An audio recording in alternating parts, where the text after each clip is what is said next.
аз рӯзи 9 то 16 ноябри соли ҷорӣ дар пойтахти кишвар барои аввалин бор мусобиқаи ҷоми президент оид ба шоҳмот бо иштироки беҳтарин шоҳмотбозон аз мамлакатҳои гуногуни ҷаҳон баргузор гардид.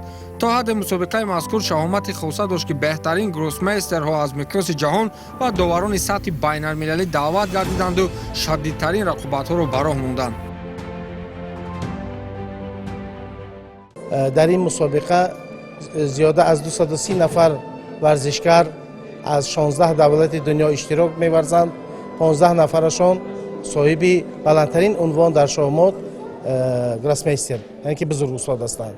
мақсад аз барпо намудани ин мусобиқа ривоҷ додани намуди варзиши шоҳмот дар тоҷикистон аст ва имконият додан ба шоҳмотбозони тоҷик то ин ки то ба беҳтарин шоҳмотбозони дунё қувваозмоӣ накунанду маҳорати худро баланд намоянд, то ин ки битавонанд дар мусобиқаҳои баландмартабаи хориҷӣ پرچم تاجیکستان رو بلند بردارند. مسابقات در 9 دور برگزار میشه در هر دو بخش و بعد از پایان اول به ترتیب امتیازها هر کس که امتیاز بیشتری کسب کرده باشه و در صورت تساوی امتیازها از پایان شکنی یا همون روش‌های گره‌گشایی استفاده خواهد شد. در صورتی که حالا همه بازیکنان با هم بازی کرده باشن یا روی مستقیم ما بهش میگیم یا اینکه عملکرد ریتینگ بالاتری داشته باشن و با حریفان قوی تری بازی کرده باشن. به ترتیب این گره‌گشایی ها ادامه پیدا میکنه تا زمانی که رده های برتر به ترتیب معرفی بشن. مراسم افتتاح یا خود کشاده‌شوی مسابقه سطح بین‌المللی شاهمات برای به دست آوردن جام پرزیدنت تاجیکستان واقعا در یک فضای زمانوی و زیبا و دیدنی مهمانخانه حیات ریجنسی برگزار گردید. موسیقی نوازان ارکستر و نوازش آرام و حسیات بخش، دعوت مهمانان عالی‌قدر از ساحه‌های گوناگون، تشریف شاهماتبازان موقع داشته در رده‌بندی بهترین شاهماتبازان جهان، رقص زیبای ملی تاجیکی در اجرای گلدختران انسامبل‌های رقصی و پیشنهاد صنعت ملی با مراسم کشاده‌شوی مسابقه شکوه علاهیده ضم کرد. در این برابر برای رسما کشاده نمودن مسابقه رهبران فدراسی‌های شاهمات و نماینده‌های کمیته کار با جوانان و ورزش نزد حکومت جمهوری تاجیکستان و دیگر ساختارهای ربط داشته سخنرانی نمودند و جام پرزیدنت رسما به کار شروع کرد. در اصل آغاز کار برای تشکیل مسابقه جام پرزیدنت سهل و ساده نبود. برای این مرحله‌های گوناگون تشکیل مسابقه‌ها پس سر شد و بعداً چنین مسابقه را با عنوان جام پرزیدنت باید به شاهمات در تقویم بازی‌های فدراسیون شاهمات جهانی شامل کردند.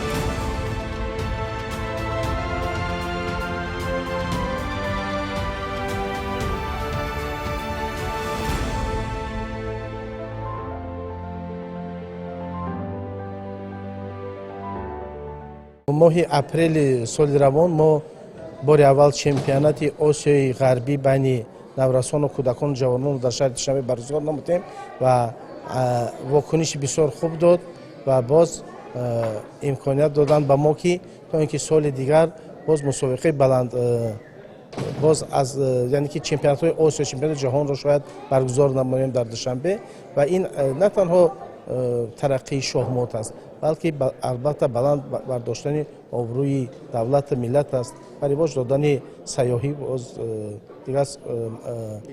دیگر عامل‌ها نیست هستند.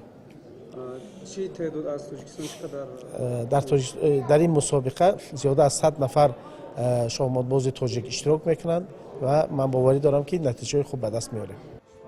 در اصل شماره اشتراکچیان از مملکت‌های گوناگون در مسابقه شاهمات تاجیکستان رکوردی است. بالاتر اشاره کردم که از مملکت‌های دارای بهترین شاهماتبازان در جهان جایزه‌داران مسابقه‌های سطحی دعوت گردیدند.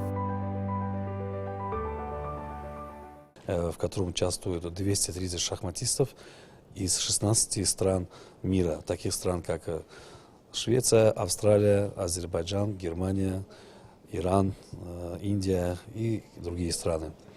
В группе А участвуют 4 наших шахматиста, представители олимпийской сборной, на которых мы возлагаем большие надежды. И в группе Б также участвуют еще 96 таджикских шахматистов, в любом случае для которых участие в этом турнире даст большой опыт в дальнейших соревнованиях. дар ин баробар гуфтем ки доварони сатҳи байналмилалӣ низ аз ҷузъиёти асосии мусобиқа ва аз шахсони махсус даъват гардида буданд ки қазовати рақобатҳо аз рӯи қоидаҳои роиҷи федератсияи ҷаҳонии шахмат ба таври касбӣ ба роҳ монда шуда буд. افتخار این رو دارم که در مسابقات پرزیدنت کاپ تاجیکستان به عنوان مسئول فرپلی به کمیته برگزاری کننده مسابقات کمک کنم. این مسابقات با شرکت بیش از 220 بازیکن در حال برگزاری هست. امروز دور دوم در حال برگزاری است و تا 16 نوامبر ادامه خواهد داشت. مسابقات در 2 بخش گروه آ و گروه ب در حال برگزاری با کیفیت بسیار بالا. بیش از 16 کشور در این مسابقات با هم به رقابت می‌پردازند و من برای همه بازیکنان آرزوی موفقیت دارم و از شما هم بابت پوشش رسانه‌ای این مسابقات تشکر می‌کنم. سطح تشکیلی مسابقه خیلی بالا هست.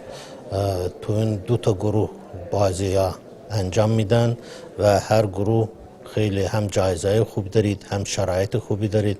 خیلی نور میگیرن، عنوان میگیرن که سطح بازیشو ببرن بالا. به نظرم این یکیش از بهترین مسابقه ها جهان است. طول 6 روز رقابت‌های اشتراکچی‌ها تا حد شدید بود که بعض بازی‌ها با احساسات بلند ادامه می‌کرد. با وارد شدن به داخل تالار گروه آ و یا ب به نظر چنین می‌رسید که گویا از ادامه خاموشی زیاد حتی صدای پرواز مگس به گوش می‌رسید. اما با دیدن شماره زیاد اشتراکچی‌ها باور کس نمی‌آمد که این خاموشی بردوام مدت طولانی حکم فرماست.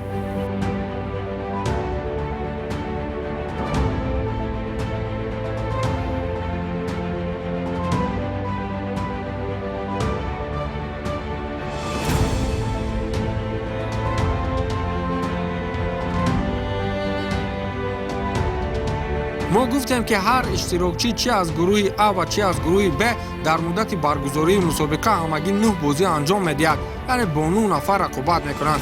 اما فرقیت در آن است که در گروه آ نفران مبارزه می‌بردند که خالهای آنها در رده‌بندی شطرنج‌بازان بهترین جهان از 2200 بالا است و در گروه ب باشد نفران مبارزه می‌برند که امتیازهای جمع‌آورده‌شان از 2200 پایان است و برای شامل شدن به رده‌بندی بهترین‌ها رقابت‌های خود را ادامه می‌دهند.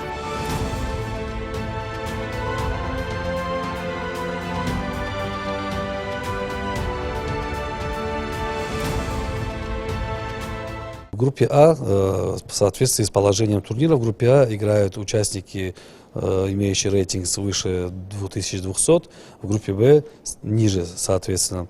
В группе Б мы выставили участников от 8 лет и старше, для того, чтобы дети смогли познакомиться со своими соперниками из других стран, перенять опыта и, конечно же, повысить свои рейтинги и, возможно, даже набрать какую-либо норму для выполнения спортивного разряда. در گروه آ از شاهمادبازان تاجیک فقط 4 نفر امکان اشتراک داشتند. از میان 4 نفر اشتراکچی فقط از همه امتیاز بلند را جلال‌الدین الهامی به دست آورد که بالاخره شماره خالهایش را با 5.5 رسانید که این دستاوردی بلند است. رقابت آخرین او با نماینده زیر پرچم فید یا خود فدراسیون جهانی شاهمات از مملکت روسیه کریل پوترنکو بود.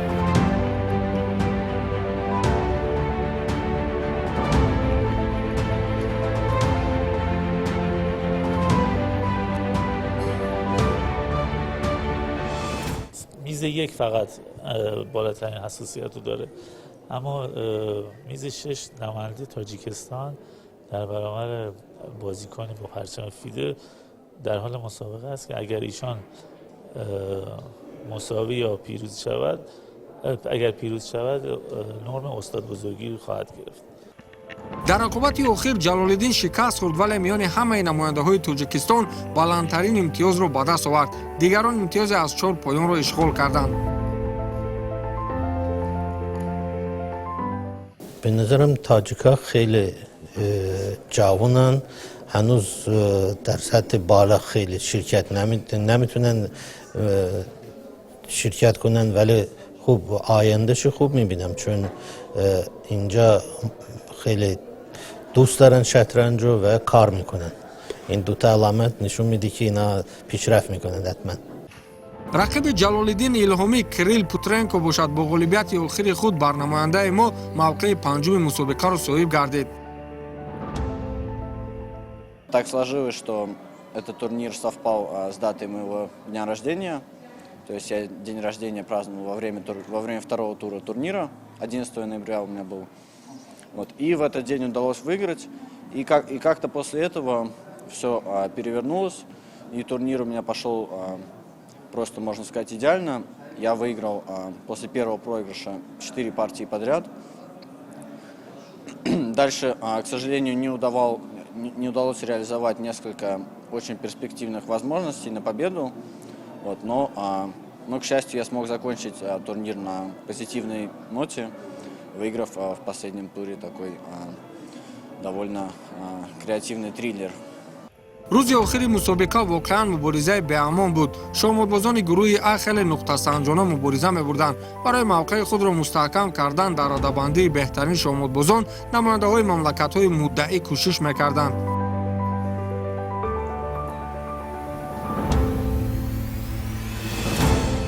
روز آخر مسابقات با توجه به حساسیت‌هایی که در دور پایانی وجود داره، رقابت در صدر جدول گروه آ و بی به بالاترین حد خودش رسیده که با توجه به نتایجی که به دست میاد امکان جابجایی در رده‌بندی نهایی بسیار وجود داره و همچنین بعضی از بازیکنان امکان کسب نرم استادی بین‌المللی رو دارا هستند در جدول ای. از همه رقابت جالبی که مورد دقت همگان بود، این در میز رقم یک میان نماینده هندوستان آناند پراناو و نماینده روسیه اردم خوبوکشانوف بود. در مدت 30 دقیقه رقابت آناند پراناو گشت‌های انجام میداد که حریف را در حالت ناگوار قرار میداد، اما عکس الهجوم‌های اردم نیز حیرت آور بود.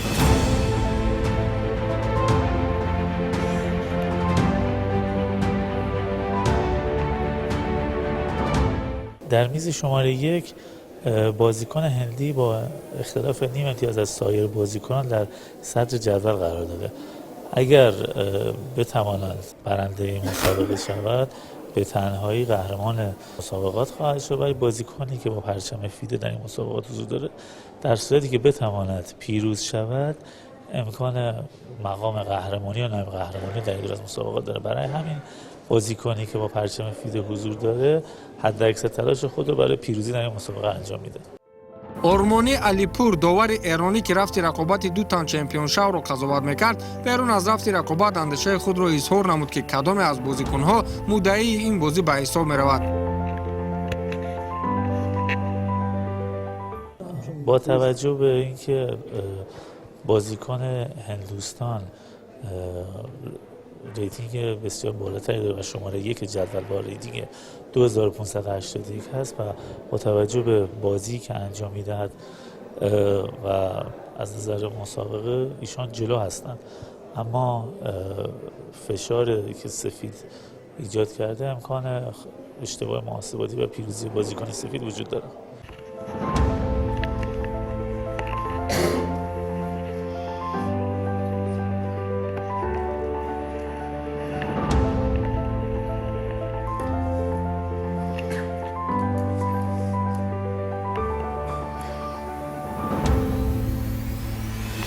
بالاخره نماینده هندوستان آناند پراناو در این برخورد غالب آمد و با امتیاز 7.5 عنوان چمپیون مطلق مسابقه را صاحب گردید.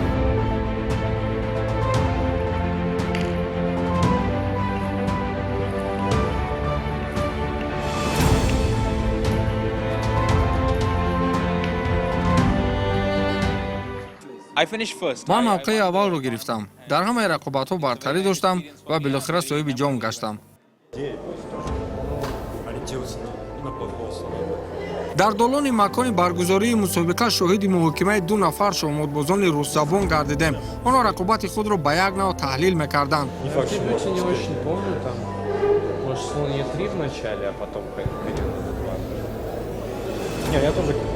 Е6 занял то, что я меньше всего смотрел. Я в основном Е5 смотрел тоже. Не то, чтобы прям крючок нет совсем. Конь D7, по-моему, что-то удивило. баъдан маълум шуд ки ҳар ду дар мизи рақами се бо якдигар мубориза мебурданд. Никита Афанасьев ва Артем Усков ҳар ду зери парчами фид ба мусобиқа омаданд ва дар бозии охирин рӯбарӯи ҳам қарор гирифтанд. ҳар ду гаштҳои ғайриоддӣ ва аз услуби ҳуҷумкорона истифода мебурданд, аммо билохира рақобати онҳо мусовӣ шуд. Ну, была сложная партия. Там я играл все-таки черными, за черных сложнее выиграть, в принципе. Ну, получилось дебют чуть похуже, но примерно там близко к равенству позиции. Но там очень сложная структура. Ну и дальше как-то вроде особо ошибок в партии не было, и поэтому в конце получился эндшпиль, который я оценил как равный, ну и там в моменте согласились на ничью. ҳарифи Артем Усков Афанасьев бошад, бо ба даст овардани имтиёзҳои бештар нисбати ҳамшаҳрии худ ба сегонаи аввали мусобиқа ҳамроҳ шуд ва мақоми сеюмро моли худ кард.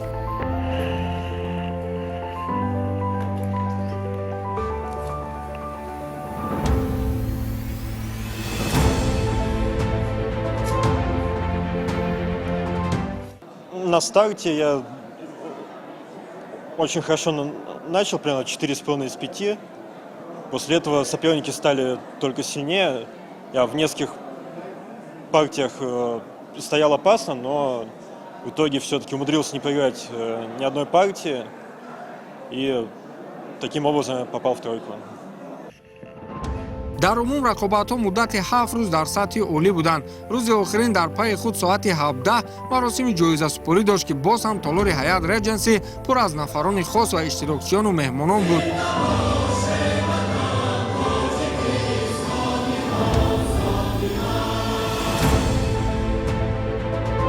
ёдовар мешавем ки фонди ҷоизавии мусобиқаи ҷоми президенти Тоҷикистон оид ба шоҳмот $50,000 ташкил медод ки ба ғолибони мусобиқа белохира аз ҷониби намояндаҳои ниҳодҳои шоҳмоти дохилу хориҷ тақдим карда шуд.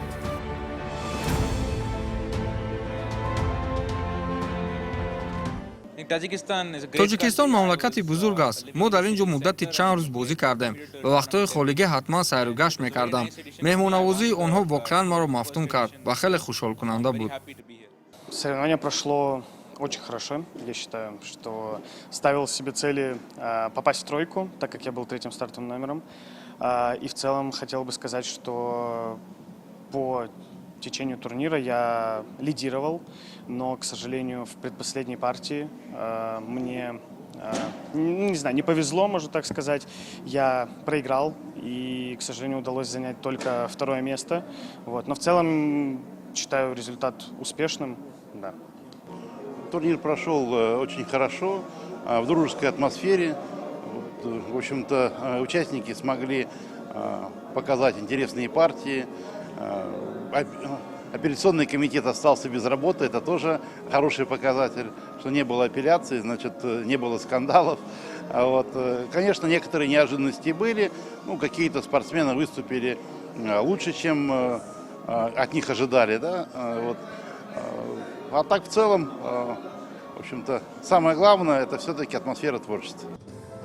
хулас гуфта метавонем ки мусобиқаи ҷоми президенти Тоҷикистон оид ба шоҳмот аз зумраи он чорабиниҳое буд ки дар соли 2025 шомили мусобиқаҳои хос ва дар сатҳи дар ниҳоят баланд сипарӣ карда шуд. гуфта метавонем ки ташкили чунин мусобиқаҳои сатҳӣ ба рушди варзиши шатранҷ дар Тоҷикистон ва ҳамчунин дарёфти гроссмейстерҳо аз миёни шоҳмотбозони тоҷик таъсири калон мерасонад. умедворем ки дар солҳои баъдӣ ситораҳои фазои шоҳмоти ҷаҳон шаҳри душанберо макони ба даст овардани имтиёзҳои раддабандии ҷаҳонӣ эътироф мекунанд.